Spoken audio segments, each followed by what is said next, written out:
James, how much time did you spend listening to going through Drake's videos yesterday? The same amount of time I usually do. That's good. That's a good. You know what we haven't talked about? I'm low key with James. You know what we haven't spent one single solitary second talking about, and don't think I forgot about the Eagles and Jalen and Nick Sirianni. We'll just do that tomorrow. We haven't even. Yeah, I saw that story. It's crazy. We haven't even brought up that Lauri Markkanen signed that deal today. Whew. Yeah, that was a lot of money for Lauri. So they did the old James Ham watch out for move with they did the renegotiate and extended his contract. That's how they got there. They pulled a Sabonis. I think that's now called a Sabonis.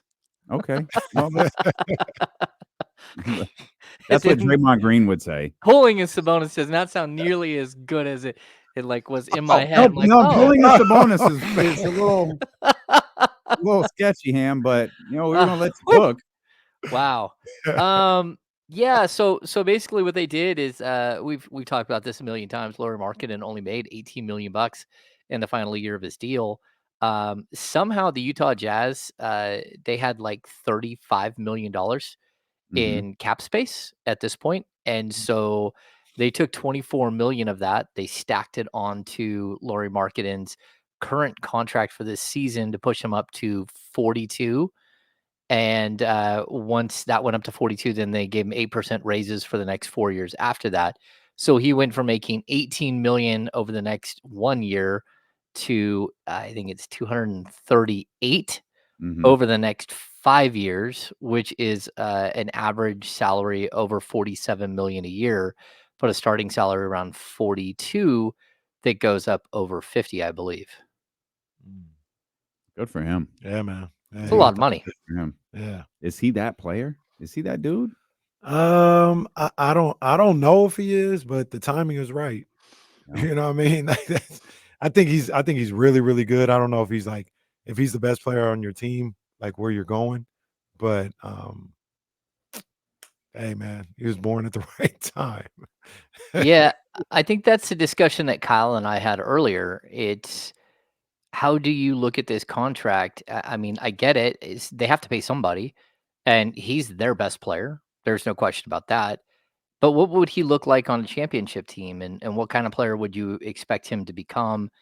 And you're paying him max money. He's now, he's got the same contract that like De'Aaron Fox will have, and I mean, same draft as De'Aaron Fox, like the same contract that Donovan Mitchell will have, and I don't know. To me, he's not that dude. And if you find a couple more of those guys, you could run into problems pretty quickly. But maybe the Jazz don't intend on running into that problem. Maybe they intend on him being their best player for the next couple of years while they develop some of these young players and some of the prospects that they will get over the next couple of years because they own everybody else's first round picks. And then, he'll just be sort of salary filler as they develop their squad into something different. So I just you put him on let's just do the exercise. You put him on the Sacramento Kings. Is he your third, your fourth best player? You put him on the Boston Celtics, and I don't know where is he as far as players, and that's what makes it a little difficult to look at a contract that's that high. It's one thing to pay a guy 30-something million. It's just weird that no one talks about the fact that he misses time. Mm-hmm. I find that it's damn near the first thing that comes up with Brandon Ingram, but it doesn't come up with Lauri Markkanen. Maybe after all of this, Utah has a direction now. Maybe it's like, all right, we have our money guy, and let's start to build this thing out and see how it turns out. Because we've wondered, what are they doing? What are they going to do with these picks? They had all of this money. Where are they going with it?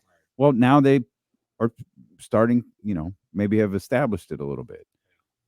I still don't think they're as bad as Portland. No, I don't think so either. Even though Portland's roster, they probably got more talent. Portland's roster is not bad. That's the confusing part. But I'd say Markkanen would be the best player on the Portland Trailblazers today. But again, I don't know. What is that telling you? But overall, I think they have stronger depth from top to bottom. Portland does. Well, they have those guys that are trying to develop too. Yeah. Shaden. Well, you got Jeremy Grant there making $4 billion. So what do you do in a situation like that? If I asking both of you guys, like if you're Portland, you've accumulated so much talent just kind of randomly. Like I think there's a lot of good ball players on the team, but like what are you looking to do with all that talent? Like, are you looking to get a deal packaging Anthony Simons, Jeremy Grant, player X for who? Like for Giannis? For like, is that what you're doing with the situation? Or you're trying to turn 2 or 3 of those really talented guys into like one unbelievable guy? Like, is that the plan? Like, how does that work out? I don't think they've got what you're talking about. Like, they don't have like 2 or 3 guys that you can book in together and go get someone great. Like, I don't think at all.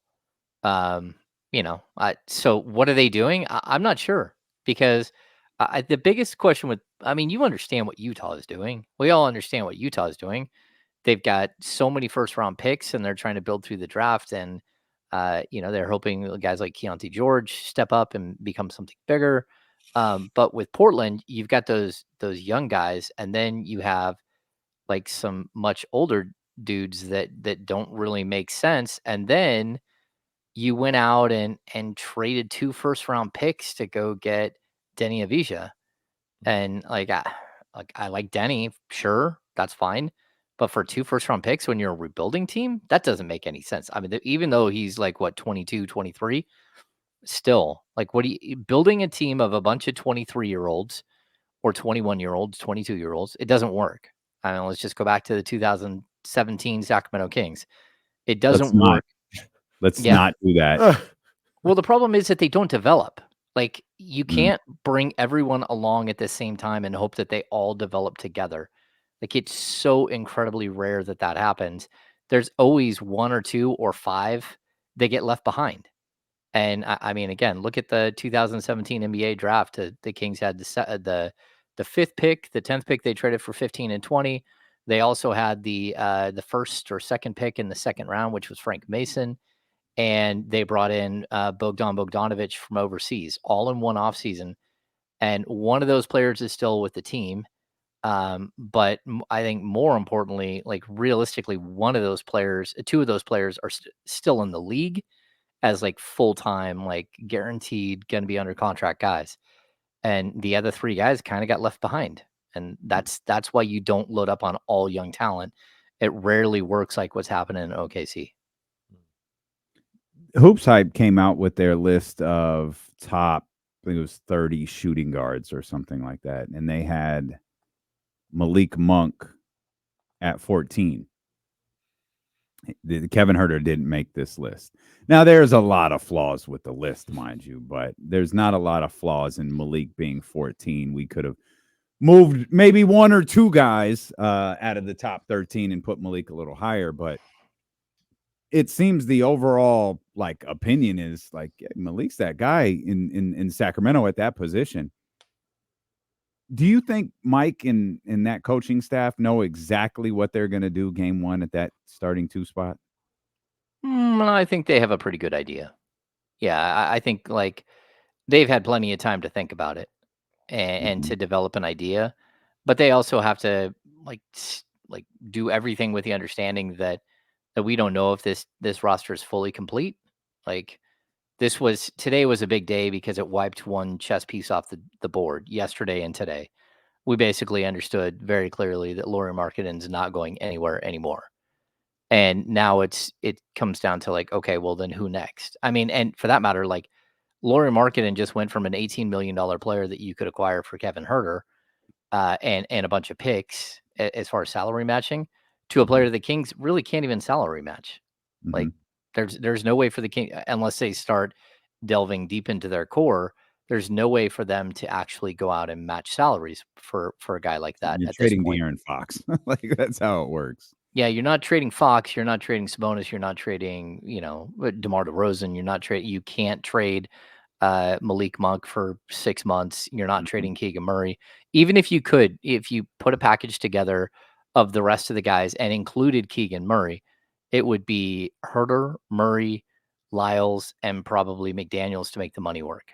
It's that far off. So again, it just makes it really difficult to like sort of move around. And look, they can't trade him anyway. So it's not like the Kings are lining something up. That's not happening. Yeah. So to your original point, it just took a piece off the board. Yeah, there's no longer a piece on the board. So now you got to like see what's left, and then you have to make reasonable decisions on how you're going to build your team, because you look at Lauri Markkanen's contract. That's exactly what Brandon Ingram wanted, and that's why Brandon Ingram is still sitting where he's at with the New Orleans Pelicans, because there are a lot of teams that are questioning whether or not they're comfortable, even as a salary cap goes up, with a player of Brandon Ingram's talent that misses a bunch of games, but for that price. And that I think with the first apron, with the second apron, and with the cost, the penalties associated with those aprons, you're seeing teams very quickly show that they're not willing to do that anymore. And maybe this was like the first time we've seen the NBA salary cap actually get curbed in a real way that just hadn't happened for years. Everyone always finds a way to circumvent the cap and then just pay the luxury tax. And all of a sudden we're seeing that that's not the case with this specific situation. They got him. James Dolan tried to warn him. Well, he did. James Dolan on the right side of history. Man, that's the first time that's ever been stated. Temperature in hell. Yeah, first time. I want to talk a little bit more about that that shooting guard list, man, because we were talking earlier, James, about Kevin Huerter not being on the list, and talking to Jesse about first of all, Malik Monk is the only person. Him and Cam Thomas, I think Cam Thomas might be starting now, but for sake of argument, we'll say Malik Monk is the only one in the top 20 that's not starting. And if you put him in that starting lineup, do you have faith that the bench can hold up? Like if Kevin Huerter's still on the team, Keon Ellis is there, Trey Lyles, do you think that the bench can hold up and still give you adequate production if you take Malik Monk off that bench? Yeah, I think it can, because you're going to stagger your rotations the whole time. So you're going to see, the standard De'Aaron Fox goes out of the game at the 6-minute mark, comes back at the 9-minute mark. Domantas Sabonis steps off the court. You're going to still see that same thing where the starting five does not play together the entire game, and they don't go in and out of the game as like hockey line changes. So I think there is a way for the bench to hold up if that were the case. But I would kind of make sure that Malik understood that if you are starting, number one, you have to play defense nonstop. There is no taking plays off. That's number one. But number two, your production just went from 10 to 12, 13 shots per game to like 8, because you're now with a group that has players that are higher on the totem pole than you are. And I still if they do decide to start like the core as their starting five with Fox and Monk and DeRozan, Keegan and Sabonis, it's just going to be really difficult to balance anything for Mike Brown, because how are you there again? It's the old one ball. There's only one ball. How are you going to feed all of those mouths in the starting lineup? And the answer is there's no way to do that. You're going to have to stagger these guys and come at teams in waves, just like the Boston Celtics do. It's a problem to have, but it's also a good problem to have as much talent as they do have. I think Kevin Huerter, James, can do a lot off the bench. Obviously, we don't know what he looks like in that role, but I think we've talked about potentially playing at the 3 spot for stretches, depending on who's out there on the floor with him, or depending on what Mike wants to do. I feel like the possibilities for Huerter open up a little bit more off the bench than they do in the starting lineup. I know he won't feel that way. I know he's like every other NBA player who wants to start, but I don't think his place on this team is lost if he winds up coming off the bench. Yeah, I think Huerter, it depends on the mentality that he walks in with. right? Very Because true. it's not like he doesn't see everything that's been going on. It's not like he hasn't heard all the rumors all off season long.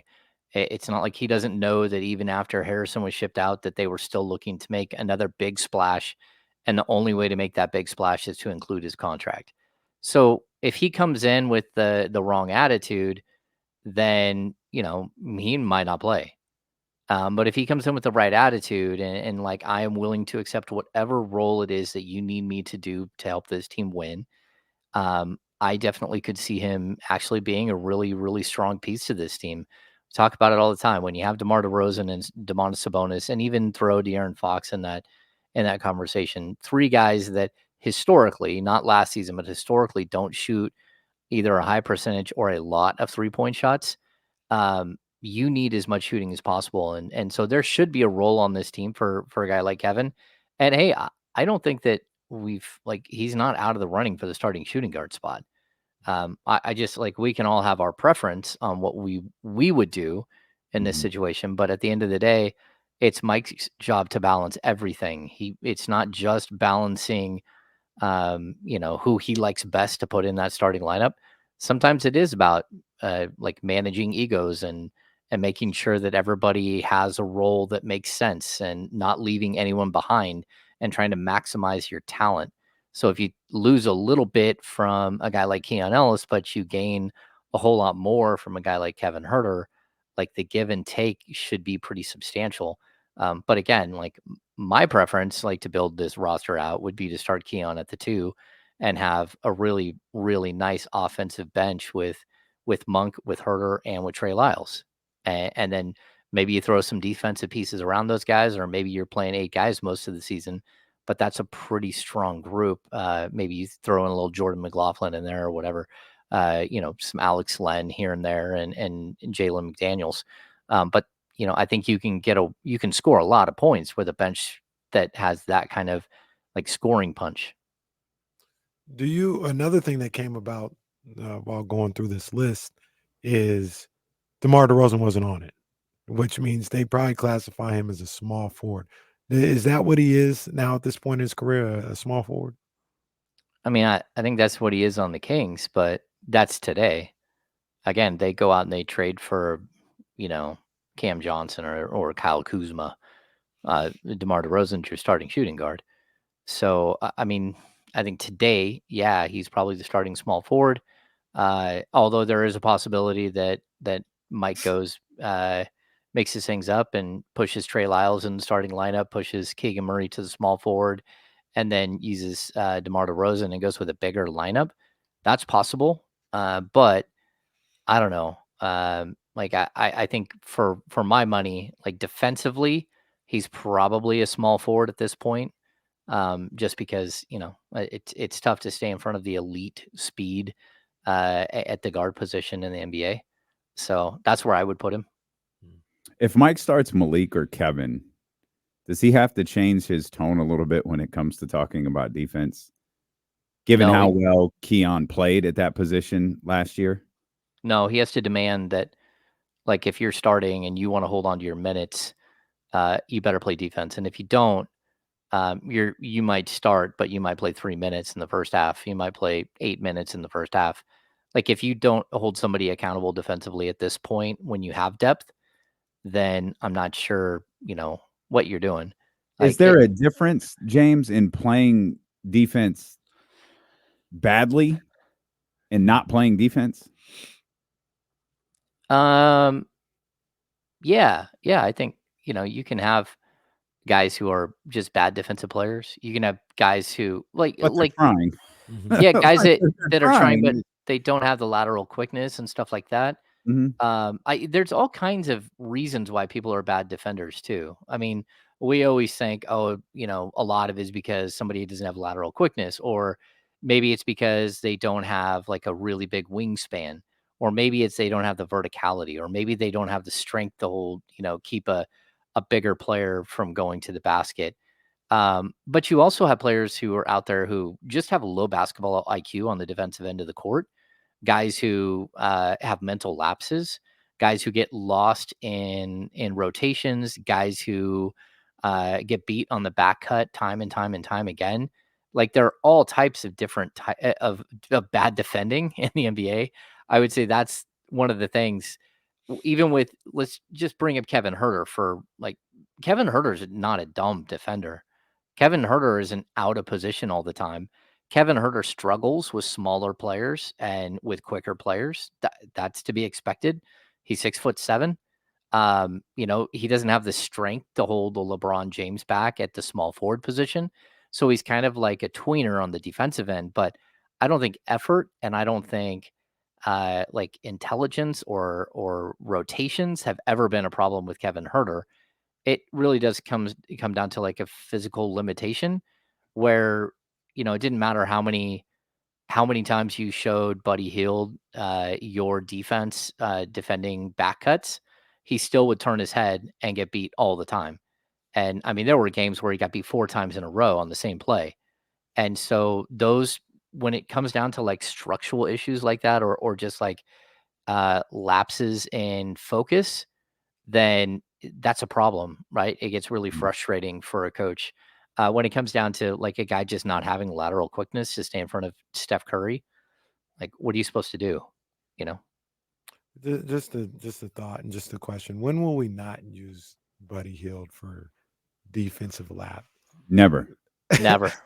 Never. Because I was just thinking, like, we don't say like Marcus Thornton. No. Like that was Buddy. Buddy. 20 years from now is gonna be Buddy Hield. Buddy was the kid like picking the grass when the ball was hit to his side of the field. That was Buddy on defense. Well, that, and you brought up Marcus Thornton.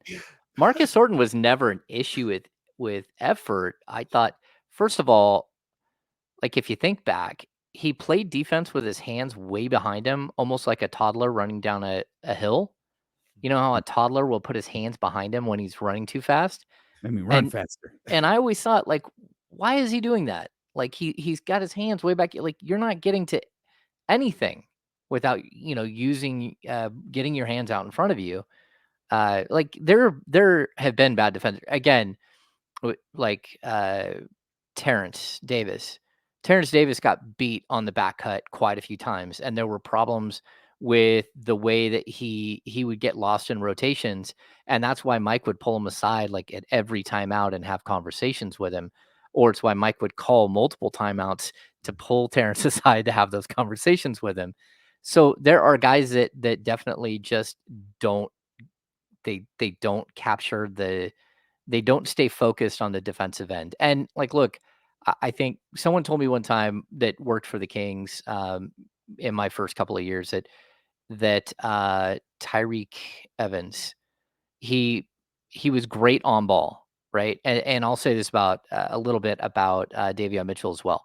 He's so incredible on ball. When the ball is in front of him, it's almost like when he has a ball in his hands on the other end of the court, when he's dribbling, he's so hyper focused. The second the ball goes away from him, lost. And they said that Tyreke Evans looks like he's waiting for a bus. Like a lot of times he'll just be kind of standing there, like watching the action, and his guy is doing whatever he wants to do. And that's again, it's part of the problem that you have with some players that are so gifted offensively that from the age of 5 on, they've been the offensive superstar and they don't worry about playing on the other end of the court, and they just don't raise their basketball acumen accordingly. All right. Well, shots at Tyreke Evans now. 2 days in a row. We'll come back. We'll spend some more time with James Ham here, talking Kings basketball on Sacramento Sports Leader, ESPN 1320. Is that your phone? Oh. I loved Marcus Thornton when he was here. I really enjoyed his game. He was a very, very, very good dude. I liked him. They called him the Bayou Bomber, and him and DeMarcus would talk to each other in Creole. I always found that fun because you're like, oh my gosh, I have no idea what they're saying, just back and forth, and you're like, wow.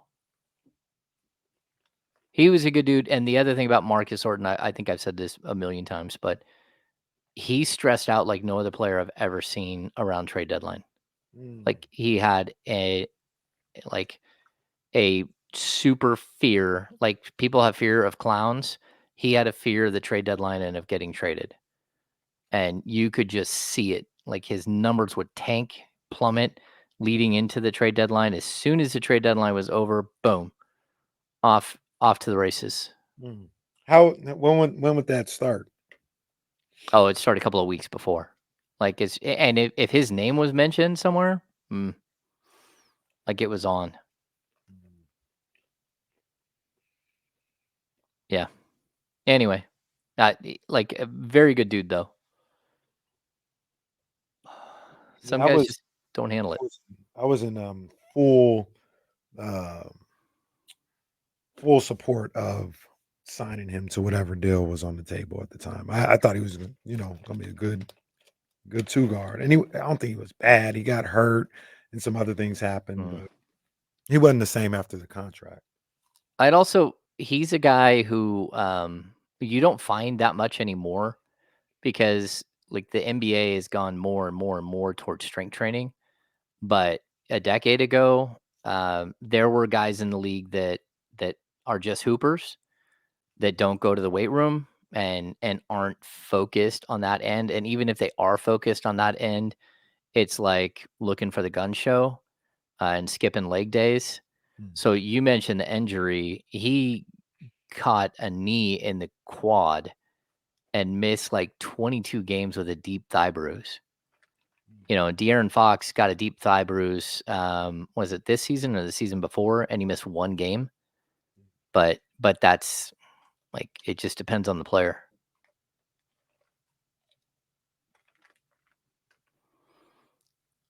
Look, I think everyone loves your shirt today. Yeah, I mean, I appreciate it, guys. Thank you. Is that an expensive one? I mean, look, it's not a white T-shirt from Old Navy, but some of the numbers y'all was throwing out there is a little ridiculous. Like, no, some of those numbers, most of them, are just ridiculous. I didn't even see the chain.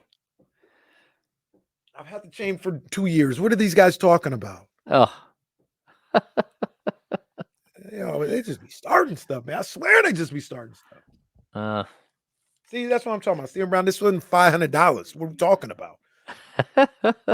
Dude is wearing. He might be wearing a car payment, but oh no, with the necklace, he probably is wearing a mortgage payment. Don't listen to these guys. There you go. And don't encourage them.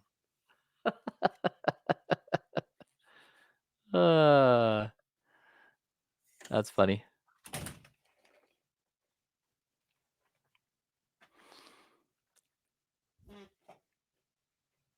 We can go Ben for Ben. Yeah, what's wrong with Old Navy? Nothing at all. I need a white T-shirt for this weekend, and definitely I'm either gonna go to Old Navy or Kohl's. Believe that. We don't let friends shop at Old Navy anymore. It's a Fisher owned product. I understand. We gotta no, Old Navy down the street, dog. Unless that Macy's is open. But I think I might go to Kohl's though. We're talking about the cost of his shirt right now, Dame. Just so you know. Well, don't even make that sound. Don't even make that sound because we can go there. Y'all see what it is. Y'all see what's going on over there. Be different. It's just a regular distressed black shirt. Back, James. Hey, I was just. Well, I mean, I ain't even gonna go there. Well, you got like I can't 6 go there. of them. You got like 6. I can't go there. Don't worry. Why are we counting that? Just pointing out. It's crazy, bro. I tell you. Like I got one. Don't do that. I got one. Don't do that. I got one of this brand. Yeah, I thought you had 2, but I mean, yeah, one of that brand. Let's not talk about the other brands. Uh-oh. You got a lot of 2Gs. You got a lot of 2Gs running around. Shoes, belt, shirt. You got a lot of 2Gs running around. Do you have something that you want to talk about? Oh, I know. Don't do That that. bag back there. You sit. Move a little bit so the people on the TV can see your bag. Move a little bit. Do you have a point you want to make to James? I don't have a point I want to make to James. But James, nobody believes you're going to Kohl's anyways. I'm definitely going to Kohl's. I'm gonna Nobody get my little white believes you. T-shirts that I need. Stop. He's gonna go school shopping for the Absolutely kids. going to Kohl's. Not for himself. Don't do that to Kohl's. Don't do that to Kohl's. I love Hey, no. It ain't a shot at Kohl's. I'm going to shot at you. I'm definitely going to Kohl's. I love me some Kohl's. He collects all the Kohl's bucks, and then he's got like there's some secret portal of Kohl's elite that has expensive stuff, and he's using all of his Kohl's bucks. There it is. There it is. My mom, she goes to DSW or whatever, and Jazz was like getting something, and she's like, "Oh, Jazz, you can use my PIN code. And then maybe I can get some bucks or something like that." And so Jazz got the shoes and put her little PIN code in. It was this alarm went off and like balloons. They're like, "Oh, Mrs. Wait, Brownlee." Really? Yeah. Oh man. Like, Mrs. Brownlee, wow, it's so nice to see you again. Like, well, how many times you been in this place? She'd go and steal the points. That's what happens with Kenny when he goes to the Louis store. The balloons go off, and that's what we're doing. All of this. What glasses different. you got on today? Oh, you ain't got that. Must be in your bag. I got on. What bag are they in? I got on my blue blockers to keep me. What bag are they in? Yeah, safe. These just some regular old glasses. These ain't no label. That's why I'm the everyday man. Everyday man. Do you need those glasses? Okay, pal. No. No, I got a glasses appointment on Friday though. I gotta go to get my real glasses. Are you getting real glasses instead of just getting the surgery? You're getting definitely not. It's not even surgery. It's just a little. Laser in the eye, real quick. There's no chance that happens. Oh. No chance. I'm getting the specs. Have you ever had surgery before? I want to keep it that way. The only thing that's ever happened to me is I've gotten stitches. That's it. Have you had your wisdom teeth pulled? Wow. And until it's an unbearable pain, it just no. That pain is unbearable. It'll stay. Luckily, I don't know. Just pray for me that it doesn't happen. Look now. at God. But we're gonna have to call him HSA account Kenny here anytime. Like he's gonna. I'm just trying to maintain. That's all I'm trying to do. That's all I'm trying to do. But what I was gonna say, and it's so far now, it's not even on the screen. But did you see the quote? Although there were some dots there. Well, did you see the quote from Josh Allen? Jesse, did you see the quote from Josh Allen? That was kind of crazy. Well, what's it? Well, go share with the class. That was good. What was the quote? I guess somebody asked him about Stefon Diggs being there or whatever, and Josh Allen says, "Stefon, I can't say that I miss him being around." Oh, yeah. All right. Oh. Yeah. So, I mean, being honest, you just don't usually see it like that. I guess those rumors over the last 2 years were true, huh? That was crazy. Is that a quote? Nope. Oh, well, it's not on the screen. NFL Network. There's audio of it. Yeah, NFL Network did the ... It says Stefon Diggs, he's a player, ... I wouldn't say I miss. That is what they did. That is comedy. That's comedy. Boy, them ... dots are a bitch. Oh my God. James Ham, your thoughts on the ... dots? I'm gonna have to check out the ... dots. Well, I'm not a fan of the ... dots. Oh wow. Yeah, but I saw that during the break. And I was like, I will watch the video during our transition over to 102.5 to hear what the dots may be masking. It could have been something like, Stefon, he's a player that I absolutely love. And, he's one of my favorite players. And, I miss him not being here. You know what I'm saying? That's my guy. But when it comes to like his shoes, I can't say I miss. That's a lot of dots, bro. That is a lot of dots right there. What if that's what it was? He's a good guy. He stunk, so I couldn't say I miss him. That's rough, man. That's rough. It's DeMar DeRozan's birthday. Did you send him a text or get him a gift or anything? DeMar? Yeah. No, I haven't. I didn't get to hang out with DeMar because I got sick that Oh, that's right. that weekend, and I was there, but I didn't go sit in for a 1v1 with DeMar because I wasn't filling up to snuff, and I didn't want to get someone else sick. How many different positions do you think DeMar is playing this year? 2. Just 2 and 3? Yeah, it's 6'6". It's not like I expect him to go out there and play the 3. I mean the 4. Mm-hmm. And I don't think he's going to play the 1. I mean, that's again, the other one I was actually thinking about. Is like, does he ever run the offense? Well, you've got Fox, you've got Mhm. Monk, you've got Keon Ellis who can play that position. You have Jordan McLaughlin that can play that position. Even Colby Jones in a pinch can play that position, can play the point.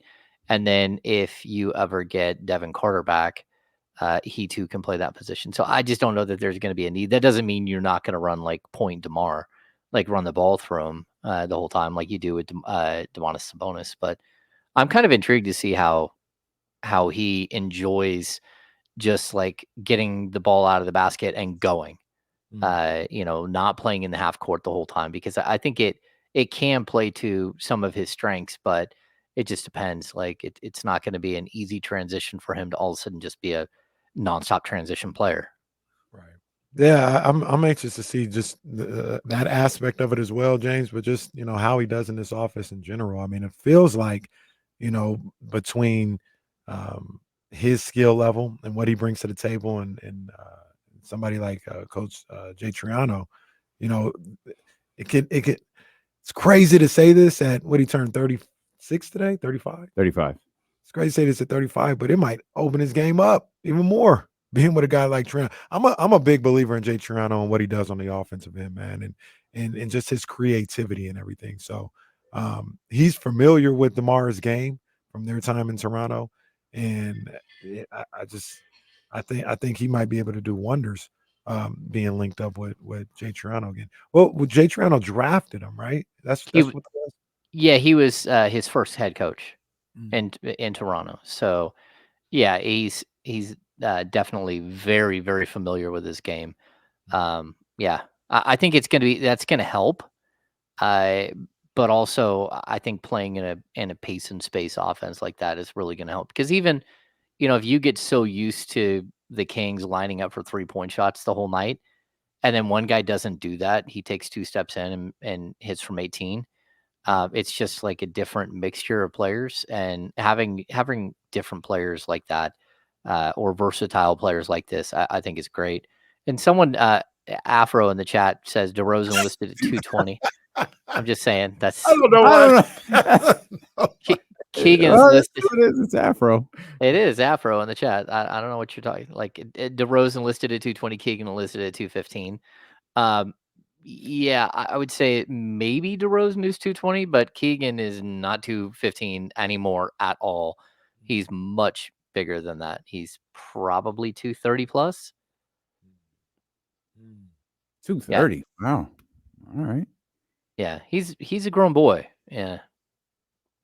There hasn't been as much talk this summer about Keegan, and I know last summer was, Fox taking him under his wing, Uncle Keegs, and all this other stuff. Now that I think about it, everybody's been kind of low key this summer, and I think it's because DeMar. Yeah, that's my guess. Yeah. Well, the panic over Malik, and then being able to sign DeMar DeRozan, I would think, Hammer. Yeah, I also think that last summer there was so much, like, I don't know, good vibes. Like everything was all good and happy, and everyone loved each other. And, and I, not to say that this summer is like doom and gloom, but you didn't make the playoffs. And so I think that there is a little bit of that like hangover and disappointment. And you want to show people that you're doing your work and stuff. But I think you also don't want to show people a whole bunch of like vacation pics and stuff. Because social media is a dark place, and people will be like, "Hey, man, you didn't make the playoffs last year. Why aren't you out there, doing what Buddy Hield's doing?" His I would never do what Buddy Hield is doing. Well, no, his workout videos were like, spectacular. Like he was getting at it like every single offseason. Like, and that's what, like, I joke around about Buddy Hield all the time, but I'd never take away how hard of a worker Buddy Hield was. He's like Oh, nah. tremendous worker. Yeah, he's upper echelon when it comes to training. Mm-hmm. With DeMar, do you if you were Coach James Ham and you were in the role of Mike Brown, would you encourage DeMar to just come in and like be yourself? Don't change anything. Don't try to adapt. Don't worry how all this. Come in here and like we acquired DeMar DeRozan, the player. Come in here and be you. No, that's what you have to do. I mean, I think Mike's gonna certainly ask him to shoot a few more threes, just because the flow of the offense and stuff. But you don't go out and get a guy with 15 years of NBA experience or whatever it is with DeMar, a guy who's 35 years old, and try to force him into some position that he doesn't understand or he hasn't played his whole career. That would be foolish. The task at hand is to figure out how to minimize spacing issues with him and Sabonis and Fox, and find different ways to get Keegan Murray open or Keon Ellis or whoever it is that's playing alongside these guys, Kevin Huerter. Like, you want him to be him, but you also you need to point out hey, we need you to be the guy who also averaged well over 5 assists a game. Like, you've got to be all of those guys for us to be successful, because that's kind of what we're banking on. And on top of that, we need you to be a leader, and we need you to help bring Keegan Murray along, and we need you to be a different voice for Keegan Murray. All of these things encompassed into one. And I think DeMar's got that potential to be that guy. He just kind of has that feel and vibe to him. And certainly he can still play at an incredible level, which we just saw again at the Drew League this weekend. I mean, yeah, Drew. I mean, he was. It was a man amongst boys in that one, and he just shows that he's going to be able to score no matter what the setting. Obviously the Drew isn't the NBA, but it doesn't matter. Like, he's a professional scorer. He's a professional bucket getter, and that's the thing that I think about with this offense. Even if it is a little rocky or whatever the case may be, he's going to find a way to score. That's what he does. Whether it's getting to the line, whether it's getting to a spot. He's going to find a way to get. I'll bring down the average a little bit just because he's on a different team, but probably going to get 18, 19 points a game. That's just what he's going to do. I would be surprised if DeRozan isn't over 20 a game this season. I don't think he'll be taking 17 shots. I think he'll drop down to 15 or so, which is where he was at a couple of years ago. I think that's a lot more comfortable of a spot.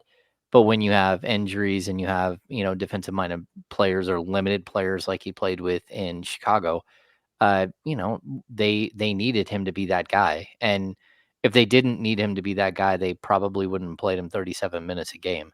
He was almost their everything for the last couple of seasons, especially with Levine out. So I'm intrigued to see how it all plays out. I want to see the functionality of it. And for as many years as I've seen this team walk into a season and not have the talent to compete at all, this is a season where you understand that they have the talent to compete. You don't know what level that they can compete at, whether it's, top 1, 2, 3, or if it's 3, 4, 5, 6, or 5, 6, 7, 8. But they have a ton of talent, and that's something that I want to see how it functions on the court. It'll be a test, certainly for Mike Brown and his group to figure out ways to put all this together. But I think that they're welcoming that task. What's the biggest unanswered question for the Kings as the season approaches? I think number one is a shooting guard spot. Number two, and maybe they do have that answer. I'd say number two is probably how they're going to get around the fact that they still don't have the sheer length and athleticism that some of the teams that they're going to be competing with, whether it's Minnesota or it's OKC or New Orleans. These teams have just something that they don't have. This Denver, this caliber of player, but also that caliber of player in a different build that the Kings still don't have. So you can try to get some guys on the court to mask that a little bit.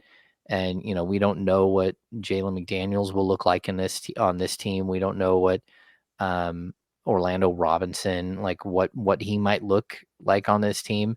But that doesn't change the fact that you didn't go out and get guys that are bona fide day one rotational pieces that you understand are rotational pieces that will play 20 to 30 minutes a night and add something to the table. Are the Kings, in your opinion, are they kind of finished until training camp starts? Do they have any, because I know they got the roster spots? Obviously there's one left, or are they all filled up with the Boogie Ellis signing? No, so they signed Boogie Ellis. They signed Orlando. Well, they haven't signed Boogie Ellis officially, I don't think. We just got the press release today on Orlando Robinson. They just signed Brown. Yeah, that came out today, in between when I left and when I got on with you guys. So let's see, as of right now, I think they are at 14 or 15 roster spots, but during the preseason, including two-way players, you can carry 21. So as of right now, I believe they're at 18. And so no, they don't have to be done. They can bring in more competition. They still have the ability to like go out and make a trade that's lopsided and bring back more players, and then wait for a little while to waive one of those players. It's just kind of the way the summer works. You have to pare down to 15 standard roster players and 3 two-ways at a maximum heading into the season. But as of today, you're allowed to carry more. They still don't have a coach yet, do they? The G League squad. No. Did I admit they don't have a coach, right? Yeah. No, we haven't heard of a coach yet. The coaches that they have brought in, they are not for the G League. They're for the parent club. So yeah, we're gonna have to wait and see what exactly they do with that G League spot. Although I think they did have an assistant there that they liked that might get a bump up. But that's kind of not what they've done the last few years. The last maybe 4 or 5 years, they've kind of pulled from their depth at the pro level to give somebody a shot to like maybe get some more experience so they can elevate as an assistant as well. At least once a day I get like a post and there's Lindsay with JJ. And it's like, what the hell is this? And Duke puts out, like, Duke's social media team is phenomenal. It's like, all right, I'm going to like it. Just know that I don't really. Like, I'm going to hit the heart. Just know I don't really like this. But damn. Shout out, Lindsay. Good luck, Lindsay. I hope you do fantastic. I hope your employer stinks. Yeah. Boy, the Lakers were terrible this year, but man, Lindsey Harding was just spectacular as an assistant coach. That's what I'm rooting for. Hey, also, let's send JJ back to podcasting.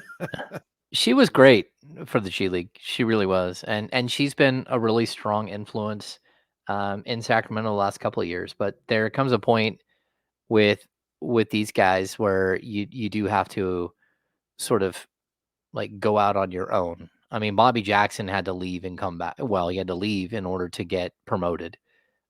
He went from, sort of a development coach to like an assistant, but not front of the bench, to the G League. And then in order to get back up and be a front of the assistant coach, he went to Philadelphia and got his opportunity there. I mean, that's just kind of the way the league works. And this is a step up, right, for Lindsay. I'm assuming, but being on the first row, that's a higher level than being a G League coach. I think so, yeah. Oh yeah, it's much higher. Yeah. Front of the bench, coach doesn't go coach a G League team very often. No. That's exactly. She got a huge promotion. If she is front of the bench, I haven't had that confirmed that she's front of the bench, but if she is front of the bench coach, that's a huge step up from where she was the previous year in before the year she was with the G League, where she was at that year to where if she jumped all the way to the front of the bench, that's a big step. Yeah. Hey, did you guys see Vivek at the Paris games? Shout out to Uncle V. I didn't. Yeah, he had his selfies. I did. Well, selfies, he's good. He's good for his selfie. He was at the track and field. He wasn't wearing an Amiri shirt. No, Just saying. His wardrobe is probably more expensive than mine. His Maybe. wardrobe is King's gear. He was Yeah. wearing King's gear. It's pretty Was much he? King's gear. He had a hat for sure. Yeah, like that's what he does. Like rich people, like that ultra rich people, they don't spend money on clothes. When he was on the beach saying thank you to Harrison Barnes, he had a King's polo. That was funny. He was on the beach. I just want to say thank you to Harrison. I love Vivek. Uncle V cracks me up, man. This USA picture was kind of fire. The one that KD posted. Yeah. That's a good look. Yeah, that was kind of fire. Did you see that, Ham? Yeah, it's like the high school, like everyone sitting on the bleacher look. Yeah, with their backpacks and water bottles. That checks out. I like. And then Derek White over to the side looks like the parent who had to tag along with everybody. I like the aspect of these guys kind of like being a real team and like having like an AAU. It looks like an AAU type experience where they're at a tournament and they're all hanging together and and having this experience. I like that with this group. They're not like bumming $5 off somebody to get a McDonald's meal or something. They're not that kind of AAU club. You see Trista's video that they don't stay in the Olympic Village and they're staying at like some $15 million Airbnb basically. USA? Yeah, that's what the USA's never the basketball team's never stayed in the Olympic Did you see Village. that video though too that she was talking about the crazy things going on in the well, village? no, I don't need to see that video. but the USA team starting in '92, when the pros started going, they don't stay at the village anymore. Yeah, because even last in was it Venezuela where they were out on a cruise ship? They were in Japan was the last one, but I can't. But they were on a cruise ship for one of them, and I can't remember which one it was. Yeah. I keep looking at Devin Booker's hoodie. That is a fire USA hoodie that I've never seen before. It's like all the USA gear. It's kind of old. It's kind of throwback. The one KD has. He has like the USA basketball crew neck. I'm like, I kind of like that. Yeah. It's D'Lo and Casey. We'll make this is ESPN. We'll recreate this picture. It'll just be like 4 of us though. We could do it on the 1000th episode with everybody. Oh, that's a good one. But what steps? What steps out here in the hallway? Oh, we got the steps down. Yeah, they go down to downstairs. Yeah, we could pull that off. Sorry, Wells Fargo. Hang on. We got to get Ramsey in place for this picture. Get Ramsey and TC right next to each other for this picture. I did go walk down those steps the other day to leave after work, and one of the people from the Chatty House was hanging out downstairs in the lobby. Oh my! Yeah. Oh, yeah. Well, we might have to move. Well, we don't encourage that, but hey, you're always welcome. We might have to move. You're always welcome. He was there taking a test somewhere else. I just happened to be right there. Like, hi. There you go. All right. Last day here. I don't even know what else is here, to be honest with you. Besides that Wells Fargo thing I pass every day, I have no. There are people always taking a test here. Yeah, I don't know what the test is. I don't know what for. it is. I don't know if it's for the bar or what. We should get to know our neighbors, I guess. No. Of course, we're inside for 7 straight hours, so it doesn't really matter. We appreciate you so much for being with us. We're going to head over to 102.5 KSFM now. We'll hope you'll join us there. If not, we'll see you tomorrow at 10 a.m. beginning with the Insiders on Sacramento Sports Leader, ESPN 1320. Vamos, Ayuk!